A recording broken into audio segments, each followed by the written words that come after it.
नमस्ते सबैलाई। आशा छ सबैजना सन्चै हुनुहुन्छ होला। अनि आज विशेष आमा औँसी रहेकोले हजुरहरू माझ म केही भिडियो ल्याएको छु। भिडियो चाहिँ ती प्यारा आमाहरूको लागि नै रहेको छ, जुन चाहिँ मैले छोटो मिठो प्रार्थनाको साथ बनाएको छु।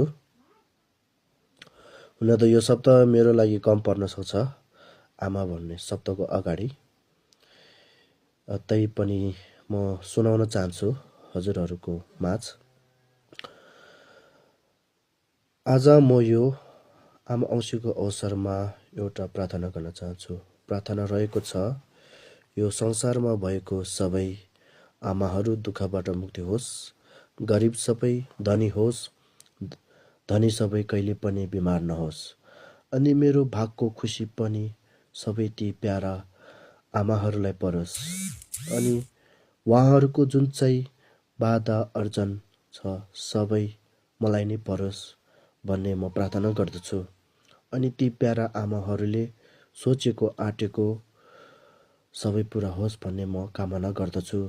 अनि अन्त्यमा म मेरो गुरुजनलाई सम्झेर एउटा प्रार्थना गर्न चाहन्छु, जुन एउटा मन्त्र रहेको छ, ओम आहुँ वज्रगुरु पेम सिद्धि हुम, ओम आहुँ वज्रगुरु पेम सिद्धि हुम, ओम आहुँ वज्रगुरु पेम सिद्धि हुम, ओम आहुँ वज्रगुरु पेम सिद्धि हुम, ओम आहुँ वज्रगुरु पेम सिद्धि हुम, ओम आहुँ वज्रगुरु पेम, ओम आहुँ वज्रगुरु पेम सिद्धि हुम भन्दै अन्त्यमा यो प्रार्थनाको लाभले सबै ती प्यारा आमाहरू र ती प्राणीहरू अन्त्यमा गएर सबैलाई बुद्धता प्राप्त होस् भन्ने म कामना गर्दछु।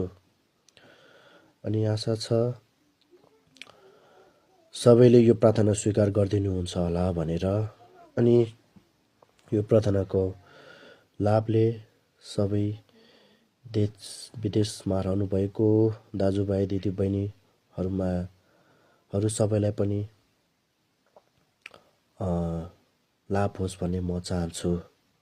अनि मैले बोल्दाखेरि मेरो शब्दमा केही गडबडी भएमा मलाई माफ गर्नुहोला भन्दै सबैजना always stay safe, stay healthy भनेर ह्याप्पी मदर्स डे, नमो बुद्धाय।